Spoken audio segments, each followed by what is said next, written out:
안녕하세요, 여러분. 오늘은 제가 정말 충격적으로 깨달은 이야기를 들려드리려고 해요. 혹시 여러분도 이런 경험 있으신가요? 점심 먹고 나서 갑자기 졸음이 쏟아지거나 오후 3시쯤 되면 머리가 멍해지면서 일에 집중이 안 되는 경험 말이에요. 저도 그랬거든요. 그런데 그 원인이 뭔지 아세요? 바로 건강에 좋다고 생각했던 바나나 하나 때문이었어요. 진짜 그랬어요. 제가 한창 야근하던 시절 이야기를 들려드릴게요. 그때는 정말 바쁜 시기였어요. 프로젝트 마감에 쫓기고 매일 밤늦게까지 일하고 집에 가면 쓰러져 자고 아침에 일어나서 또 출근하고 그런 생활을 반복하고 있었거든요. 그러다 보니 집중력이 자꾸 떨어지는 거예요.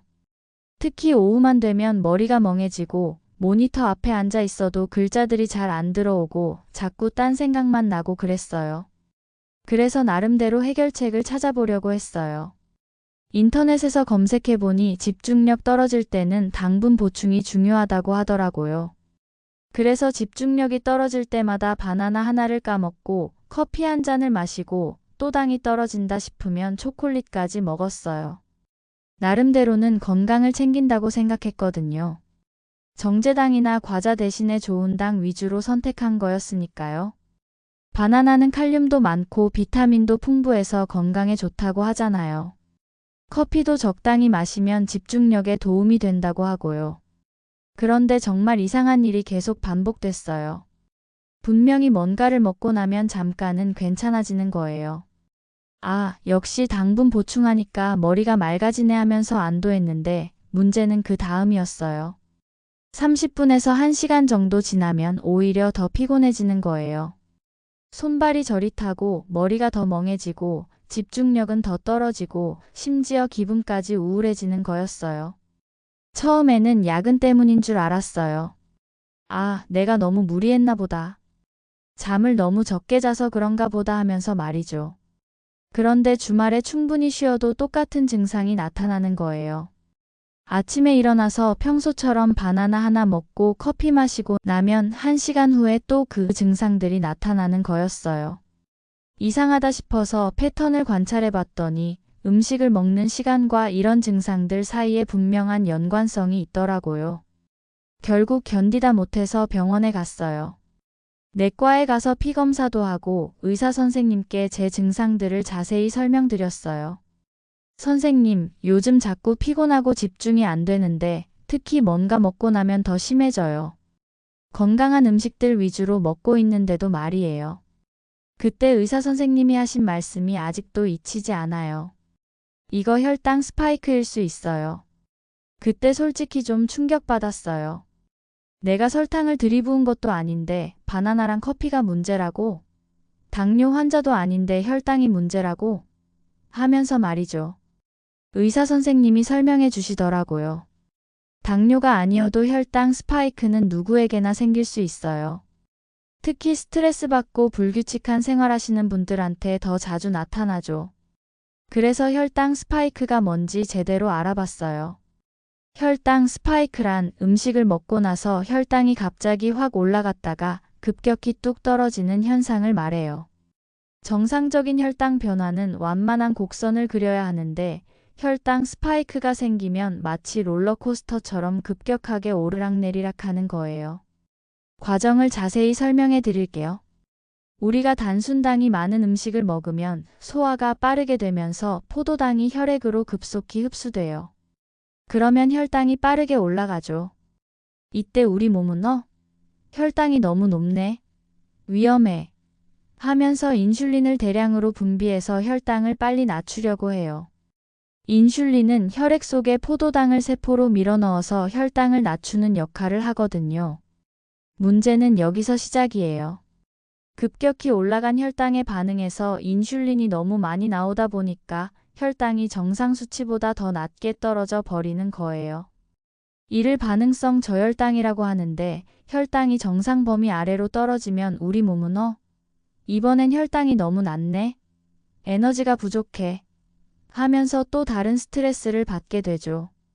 이 과정에서 우리 몸의 에너지 소모가 엄청나게 심해져요. 혈당을 조절하기 위해 여러 호르몬들이 급하게 분비되고 활성화되고 전체적으로 몸이 비상 상태에 들어가는 거예요. 그 결과로 나타나는 게 바로 피로감, 졸음, 우울감, 짜증, 집중력 저하, 그리고 심지어는 더 많은 당분에 대한 갈망까지 유발되는 거예요. 특히 마지막 부분이 정말 문제예요. 혈당이 떨어지면 우리 뇌는 당분이 필요해 하는 신호를 보내거든요. 그래서 또 단 것을 찾게 되고 또 먹고 또 혈당 스파이크가 생기고 이런 악순환이 반복되는 거예요. 저도 정확히 이 패턴에 빠져 있었던 거죠. 이게 얼마나 흔한 문제냐면요. 직장인 10명 중 6명 이상이 식후 한두 시간 이내에 졸음과 멍함을 겪는다고 해요. 특히 현대인의 식습관을 생각해보면 당연한 결과예요. 아침에 빵이나 시리얼 먹고 출근하고 점심에는 라면이나 파스타, 덮밥 같은 탄수화물 위주의 음식 먹고 오후에는 카페라떼나 과일 주스, 달콤한 간식들을 마시는 분들이 정말 많잖아요. 이런 음식들의 공통점이 뭐냐면 단순 탄수화물이 많다는 거예요. 단순 탄수화물은 복합 탄수화물에 비해 소화 흡수가 빨라서 혈당을 급격히 올리거든요. 당장은 괜찮아 보이지만 이런 식습관이 매일 반복되고 누적되면 우리 몸이 서서히 비명을 지르기 시작하는 거예요. 저도 처음에는 그냥 단순 피로라고 생각했어요. 아, 요즘 일이 많아서 그런가 보다. 나이가 들어서 체력이 딸리나 보다 하면서 말이죠. 그런데 음식을 먹는 시간과 몸의 반응을 유심히 관찰해 보니까 정말 분명한 패턴이 보이더라고요. 특히 탄수화물 위주의 음식을 먹고 나서 한두 시간 후에 항상 같은 증상이 나타나는 거였어요. 이걸 깨닫고 나서 저는 식습관을 확 바꿨어요. 첫 번째로 바꾼 게 식사 방법이었어요. 이전에는 밥부터 먹고 반찬 먹고 이런 식으로 따로따로 먹었거든요. 한국 사람들이 보통 그렇게 먹잖아요. 밥 한 숟가락 크게 떠서 먹고 그 다음에 반찬 먹고 또 밥 먹고 그런데 이제는 밥, 반찬, 채소를 한 입씩 섞어서 먹는 방식으로 바꿨어요. 왜냐하면 탄수화물만 먼저 먹으면 혈당이 확 오르거든요. 하지만 단백질과 식이섬유를 같이 섭취하면 혈당 상승을 완만하게 만들 수 있어요. 식이섬유는 당의 흡수 속도를 늦춰주고 단백질은 인슐린 분비를 더 안정적으로 만들어주거든요. 예를 들어서 이전에는 밥 한 그릇을 거의 다 먹고 나서 고기나 야채를 먹었다면 이제는 밥 한 숟가락, 고기 한 조각, 야채 몇 개를 함께 한 입에 먹는 거예요. 처음에는 정말 불편했어요. 수십 년간 익숙했던 습관을 바꾸는 게 쉽지 않더라고요. 무의식적으로 밥부터 먹으려고 하게 되고 가끔은 깜빡하고 예전 방식으로 먹기도 하고요. 그런데 3, 4일 정도 의식적으로 노력하니까 확실히 차이가 느껴지기 시작했어요. 식사 후에 졸리는 정도가 확실히 줄어들었고 오후에도 집중력이 더 오래 유지되는 걸 느낄 수 있었어요. 두 번째로 바꾼 건 간식이었어요. 이전에는 피곤할 때마다 바나나를 먹었거든요. 바나나가 건강에 좋다고 계속 생각했으니까요. 실제로 바나나에는 칼륨도 많고 비타민도 풍부하고 트립토판이라는 성분도 들어있어서 기분을 좋게 해준다고 하잖아요. 그래서 이거면 완벽하겠다 싶었는데 문제는 바나나의 당 지수가 생각보다 높다는 거였어요. 특히 잘 익은 바나나일수록 당 지수가 더 높아져요. 덜 익은 초록색 바나나는 저항성 전분이 많아서 괜찮은데 노랗게 잘 익은 바나나는 단순당이 많아지거든요. 그래서 바나나 대신에 견과류 한 줌으로 바꿨어요. 아몬드, 호두, 피칸, 마카다미아 이런 것들 말이에요. 견과류는 좋은 지방과 단백질, 그리고 식이섬유가 풍부해서 혈당을 안정적으로 유지해주거든요. 또 포만감도 오래 지속되고 뇌 건강에도 좋다고 하고요. 처음에는 견과류만 먹으면 좀 심심했는데 며칠 지나니까 고소한 맛에 익숙해지더라고요. 또 다른 대안으로는 무가당 그릭 요거트를 선택했어요. 그릭 요거트는 일반 요거트보다 단백질이 2배 정도 많거든요. 여기에 블루베리나 라즈베리 같은 베리류를 조금 넣어서 먹으면 단맛도 느낄 수 있고 항산화 성분과 프로바이오틱스도 함께 섭취할 수 있어요. 베리류는 다른 과일에 비해 당 지수가 낮아서 혈당에 미치는 영향이 적거든요. 커피도 완전히 바꿨어요. 이전에는 카페라떼를 정말 자주 마셨거든요. 하루에 두세 잔씩 마시기도 했어요. 그런데 라떼에는 우유와 시럽이 들어가서 당분이 꽤 많아요. 특히 시럽이 들어간 라떼는 정말 당분 폭탄이죠. 그래서 블랙커피나 무가당 아몬드 밀크를 넣은 커피로 바꿨어요. 아몬드 밀크는 칼로리도 낮고 당분도 적으면서 고소한 맛이 있어서 블랙커피의 쓴맛을 중화해 주거든요. 처음에는 정말 심심했어요. 단맛에 너무 익숙해져 있다 보니까 모든 게 밋밋하게 느껴지더라고요. 이렇게 먹으면 무슨 재미로 살지? 하는 생각도 들었어요. 그런데 신기하게도 3일만 지나니까 몸이 반응을 보이기 시작했어요. 오후에도 덜 졸리고 단 것에 대한 갈망도 줄어들고 심지어 기분도 좀 더 안정되는 걸 느낄 수 있었어요. 세 번째로 제가 바꾼 건 식사 횟수와 양이었어요. 이전에는 하루에 3번 한 끼를 정말 든든하게 먹는 스타일이었거든요. 특히 점심은 거의 배가 터질 정도로 먹었어요. 오후에 또 배고프면 어떻게 하는 마음에 정말 많이 먹었죠. 그런데 이게 큰 문제였어요. 한 번에 많이 먹으면 그만큼 혈당도 확 올라가거든요. 아무리 좋은 음식을 균형 있게 먹어도 양이 많으면 소용없는 거예요. 그래서 소식 자주 하기로 바꿨어요. 하루 3끼 대신에 4번으로 나누어서 먹는 거예요. 예를 들어서 아침 8시에 첫 번째 식사, 오전 10시 30분에 간단한 간식, 점심 1시에 두 번째 식사, 오후 4시에 또 간식, 저녁 7시에 마지막 식사 이런 식으로요. 각각의 양은 줄이되 횟수를 늘려서 하루 종일 혈당을 안정적으로 유지하는 거죠. 처음에는 이렇게 자주 먹으면 살찌는 거 아니야? 걱정했어요. 그런데 신기하게도 오히려 체중이 조금씩 줄어들더라고요.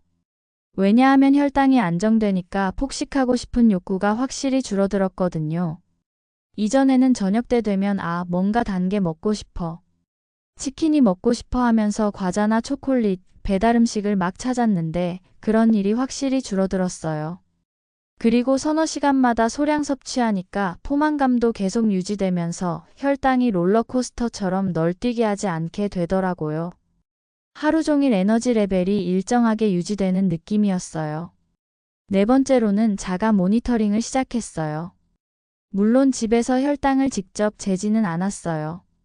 혈당 측정기를 사기엔 좀 부담스러웠고 매번 손가락을 찔러가면서 재는 것도 현실적이지 않았거든요. 대신에 식사 후 기분과 집중력을 기록하기 시작했어요. 매일 스마트폰 메모장에 간단하게 이런 것들을 적었어요. 몇 시에 뭘 먹었는지, 먹고 나서 30분 후, 1시간 후, 2시간 후에 어떤 기분인지, 졸음은 어느 정도인지 1부터 10까지 점수로 매기고, 집중력은 어떤지, 단 것에 대한 갈망은 있는지, 기분은 어떤지 이런 것들을 상세하게 기록했어요.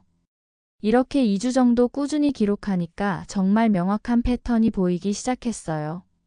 어떤 음식을 먹었을 때 2시간 후에 항상 졸음이 쏟아지는지, 어떤 조합으로 먹었을 때 집중력이 오래 유지되는지 이런 것들이 데이터로 눈에 보이기 시작한 거예요. 예를 들어서 흰 쌀밥과 국물만 먹었을 때는 2시간 후에 항상 졸음 지수가 8점이었어요. 반면에 현미밥에 닭가슴살, 브로콜리를 함께 먹었을 때는 졸음 지수가 3점 정도였고 집중력도 훨씬 오래 유지됐어요. 이런 기록을 통해서 내 몸에 맞는 음식과 내 몸에 안 맞는 음식을 정확히 구분할 수 있게 됐어요. 정말 유용했어요. 비싼 혈당 측정기 없이도 충분히 내 몸의 반응을 파악할 수 있었거든요. 그런데 여기서 정말 중요한 이야기를 해야 해요. 혈당 스파이크가 단순히 피곤하고 졸리고 집중 안 되는 것으로 끝나는 문제가 아니라는 거예요. 계속 방치하면 정말 심각한 건강 문제로 발전할 수 있어요. 첫 번째가 인슐린 저항성이에요. 혈당 스파이크가 계속 반복되면 우리 몸의 세포들이 인슐린에 점점 둔해져요. 마치 늑대가 나타났다고 거짓말을 계속하는 양치기 소년 이야기처럼 인슐린이 자꾸 과도하게 분비되다 보니까 세포들이 또 인슐린이네. 이제 별로 신경 안 써도 되겠어. 이런 식으로 반응하게 되는 거죠. 그러면 같은 양의 당을 처리하기 위해서 더 많은 인슐린이 필요하게 돼요. 이게 바로 당뇨 전 단계, 즉 전당뇨라고 불리는 상태예요. 실제로 성인 당뇨의 절반 이상이 초기에 이런 증상들을 알아채지 못해서 진행된다는 연구 결과가 있어요. 정말 무서운 일이죠. 두 번째는 심혈관 질환 위험이에요. 혈당이 자주 들쭉날쭉하면 혈관벽에 손상을 줄 수 있거든요. 고혈당 상태가 반복되면 혈관 내벽에 염증이 생기고 혈중 중성지방 수치도 높아질 수 있어요. 이는 결국 동맥경화, 고혈압, 심장병 위험을 증가시키죠. 세 번째는 만성 피로와 우울감이에요. 혈당 스파이크가 반복되면 우리 몸의 에너지 시스템이 계속 불안정해져요. 그러면 만성적으로 피곤하고 기분도 우울해질 수 있어요. 또한 스트레스 호르몬인 코르티솔 분비도 증가해서 전반적인 컨디션이 나빠지게 됩니다. 그래서 바로 지금부터 우리의 식습관을 점검해야 해요. 피곤해서 뭘 먹는다는 건 잠깐의 위안일 뿐, 그게 또 다른 피로를 불러오는 빚일 수 있거든요. 여러분도 혹시 출근 직후, 점심 먹고 나서 갑자기 졸리고 집중 안 되고 멍한 상태를 자주 겪으신다면 그게 바로 혈당 스파이크일 가능성이 정말 높아요. 이제는 이런 증상들을 그냥 나이 탓, 스트레스 탓으로 넘기지 마시고 근본적인 해결책을 찾아보셨으면 해요. 작은 변화들이 여러분의 일상을 완전히 바꿀 수 있을 거예요.